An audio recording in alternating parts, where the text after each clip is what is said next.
Dans cette vidéo, nous allons explorer les 5 actualités qui vont bouleverser le Metaverse, entre le rachat de Twitter par Elon Musk, l'arrivée de Carrefour sur The Sandbox jusqu'à la position du gouvernement français sur le Web3, cette vidéo sera riche en informations. Mais avant de commencer, je vous invite à rejoindre notre club d'investisseurs Meta Investor qui vous apportera de nouvelles connaissances autour des cryptos, de l'immobilier ou encore de la bourse. Le lien du Discord est en description. J'espère que vous êtes prêts, c'est parti! Tandis que Mark Zuckerberg a officialisé le changement du groupe Facebook en Meta il y a quelques mois, les résultats du Q4 2021 et du Q1 2022 ont pu décevoir. En effet, Meta a perdu un bon nombre d'utilisateurs, principalement sur WhatsApp et Facebook, ce qui a fait reculer les bénéfices nets. Néanmoins, pour ce second trimestre 2022, Meta devrait afficher des résultats pas extraordinaires certes, mais des résultats rassurants. Néanmoins, selon certains investisseurs, Meta prend trop de retard sur son développement Web3, surtout après l'échec de la crypto-monnaie Libra, parce qu'il est vrai que Meta aujourd'hui a du mal à affirmer ses nouveaux objectifs et sa nouvelle vision malgré son nouveau nom. Néanmoins, il est certain que Meta a pris en compte ces inquiétudes car le groupe compte accélérer son développement avec l'ouverture d'une boutique physique à Burlingame en Californie, proche du QG de Meta. Cette boutique qui devrait ouvrir le 9 mai 2022 proposera des démonstrations ouvertes au public pour découvrir les produits verts d'Oculus et les lunettes connectées de Meta en collaboration avec Ray-Ban. Cette boutique interactive et ludique sera une belle vitrine pour générer des ventes de produits Oculus, mais surtout, ça sera la première porte d'entrée pour découvrir le Metaverse de Meta. Alors voilà, l'optique de Meta aujourd'hui, ça va être de permettre au public de découvrir ces objets high-tech qui ensuite permettront à Meta de les faire entrer petit à petit dans son fameux Metaverse. Après, il y a une question assez intéressante, on peut se poser la question, c'est est-ce que le concept de Metaverse permettra de relancer la hype autour de la VR, donc de la réalité virtuelle? C'est franchement une bonne question, on verra ça d'ici quelques années. Alors que la saison 2 de The Sandbox a fait un carton avec 325 000 joueurs et un total de plus de 9 millions de sands distribués comme récompense aux joueurs, ce Metaverse attire de nombreuses entreprises, dont le groupe Carrefour. En effet, la firme française en janvier est devenue l'heureuse propriétaire d'une parcelle sur le jeu, et fin mars, nous avons su qu'elle accueillerait un social hub basé sur les abeilles et la biodiversité nommé The Carrefour NFB Supermarket. Pour accompagner cette expérience, une collection de 15 SFT sera publiée sur la marketplace du jeu, et au mois de mai, on aura plusieurs vagues de ventes. Sur l'aspect des avantages, il existe 4 niveaux de rareté sur cette collection. Les SFT les plus communs permettront d'avoir accès à une zone VIP sur le land, ainsi qu'à un salon privé sur Discord. Dans les niveaux les plus rares, on parle d'accès anticipé à l'expérience, ainsi que de drop de goodies. Mais ce qu'il faut savoir, c'est que 100% des fonds générés par cette grande collection seront directement versés au fonds BeFund, le fonds de la Fondation de France destiné au financement des acteurs luttant pour la protection des abeilles. Néanmoins, chez Token Cult, nous devons être honnêtes avec vous. Et cette opération marketing de Carrefour n'a pas pour but de sauver toutes les abeilles de France et du monde. Cette opération a surtout l'objectif d'améliorer l'image de marque des grandes surfaces estampillées Carrefour, mais surtout de redorer l'image des marques distributrices comme Carrefour Bio, ou encore redorer l'image de leur label Act for Food. Comme quoi un Metaverse, ce n'est pas seulement un monde virtuel ou un jeu, c'est aussi un très bon outil de com.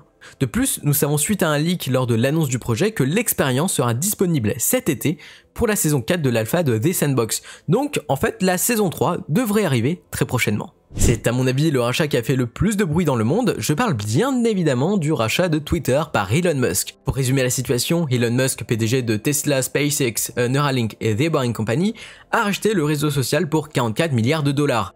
Mais ce qui va nous intéresser aujourd'hui, ce sont les objectifs de l'entrepreneur avec ce rachat, mais surtout de l'impact de ce rachat pour le monde de la crypto. Tout d'abord, même si Elon Musk affirme que son rachat de Twitter permettra de garantir la liberté d'expression sur le réseau social, la réalité est tout autre parce que la réalité rime avec business et stratégie. Ce qui est certain, c'est que le développement de Twitter sera très crypto-friendly au profit des entreprises de Musk. Alors l'entrepreneur nous a déjà fait plusieurs coups autour des cryptos, comme ce jour où il s'était plaint que le Bitcoin émettait selon lui trop de CO2 lorsque le minage finalement employait une électricité produite par des énergies fossiles.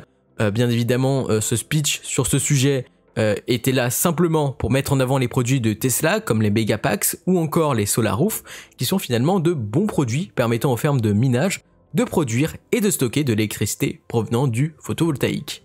Derrière cette libération de la parole, beaucoup parlent d'une libération de Donald Trump sur Twitter, ce qui serait finalement, quand on y pense, un très bon levier pour de futures négociations entre les deux hommes dans le monde des affaires ou même peut-être dans le monde de la politique si l'ancien président américain est réélu. Mais derrière cette facette commerciale et politique, si Twitter, le réseau social numéro 1 pour la cryptosphère, devient très crypto-friendly, on risque de voir de nouvelles fonctionnalités très intéressantes. Par exemple, Elon Musk souhaite que les tweets soient monétisés. Alors comment, on ne sait pas trop, peut-être via la pub ou via un protocole basé sur un token Twitter, mais ce qui est certain c'est que le futur développement de Twitter participera à une adoption de masse des cryptos tout en démocratisant ce sujet. Mais en y réfléchissant, si Twitter adopte une stratégie ultra agressive sur la question du Web3, Meta devrait faire de même. Donc si les deux géants entrent dans cette guerre du Web3, le marché des cryptos et des NFT risque de croître sur les 4 prochaines années d'une manière significative. Après l'arrivée d'Honda avec sa marque Acura sur Decentraland, et c'est au tour de son rival Hyundai de se lancer dans le monde des NFT et des cryptos. Tout d'abord, nous devons redéfinir le contexte. Au CES 2022, Hyundai a apporté une nouvelle vision pour son développement futur. L'entreprise sud-coréenne souhaite développer son offre et ses services autour de la Meta-Mobility. Alors la Meta-Mobility, c'est une mobilité autonome alimentée par l'intelligence artificielle capable d'accueillir une expérience de divertissement riche pour ses passagers. Pour faire simple, Hyundai a l'objectif de développer dans ses futurs véhicules autonomes des systèmes embarqués permettant de plonger les passagers dans un gigantesque metaverse à travers de nombreuses planètes, dont Mars. Selon Hyundai, le jour où les véhicules seront 100% autonomes, les passagers auront un besoin de se divertir et donc, en suivant ce raisonnement, le développement d'un metaverse alliant innovation et robotique serait une étape clé pour la marque permettant de plonger les passagers dans des aventures uniques et enrichissantes. En y pensant, ce metaverse serait la vitrine de la marque pour présenter ses futurs produits provenant de Boston Dynamics, créatrice des fameux Spot et Atlas. Mais pour se lancer dans le monde de la crypto, Hyundai a d'abord collaboré avec le projet communautaire MetaKongs en développant une collection de 30 NFT, ce qui a permis de faire parler de sa prochaine collection de NFT réalisée par Hyundai du nom de Shooting Star. Dès le 9 mai, un drop de 9500 NFT sera disponible. Tout d'abord, le 9 mai, 30 000 unités seront consacrées à la pre-sale et 6500 seront disponibles au public le 10 mai, pour un prix de 0,15 Ethereum. Par la suite, quelques temps après le mint, les détenteurs pourront reveal leur NFT et découvrir ainsi ce que renferme leur étoile filante. Ces premiers NFT sont les tout premiers tickets pour rejoindre la communauté Meta-Mobility de Hyundai, tout en recevant des airdrops, des cadeaux, des goodies, via des giveaways ou encore d'avoir accès à d'autres avantages liés à la marque. Mais bon, il faut avouer que cette première collection est très mystérieuse et investir aujourd'hui dans ce type de projet reste plutôt risqué vu que nous n'avons pas plus d'éléments autour de l'utilité concrète des NFT. Pour finir cette vidéo, nous allons parler du développement futur de Binance en France qui serait soutenu par le gouvernement français. Alors que Binance a obtenu l'agrément PSAN auprès de l'AMF, ce qui fait de Binance un prestataire des services sur actifs numériques, depuis la semaine de la Paris Blockchain Week Summit, nous savons que Binance installera un espace Web3 au sein de l'incubateur Station F, visant à propulser des startups européennes travaillant dans le Web3, les cryptos, les NFT ou encore la DeFi. Comme a pu le déclarer Changpeng Zhao, le PDG de Binance, la France est pour Binance et le monde de la crypto un tremplin pour se développer en Europe. Mais selon CZ, Emmanuel Macron, le président réélu, serait favorable au développement des cryptos et du Web3 sur le territoire. D'ailleurs, un des tweets de CZ en disait un petit peu long sur l'avenir de Binance en France vis-à-vis des élections. Voici ce tweet à l'appui qui a été publié le jour du second tour. Dans un second temps, dans une interview accordée à The Big Well, le président de la République française, à ce moment qui était candidat, il faut le rappeler, a déclaré que l'Europe devait être le leader du Web3 pour s'affranchir de l'emprise américaine et chinoise dans le secteur technologique. Les metaverses seront selon lui une bonne opportunité pour l'art et la culture de s'étendre au-delà de nos frontières. A noter que pour lui, le jeu vidéo fait partie de cette fameuse révolution culturelle et donc que le jeu vidéo est un élément essentiel pour les metaverses. Sur le sujet de la loi MICA ou MICA, la France, à la présidence du Conseil de l'UE, aurait l'intention de tout faire pour proposer un environnement sain pour le développement des startups autour des cryptos et du Web3.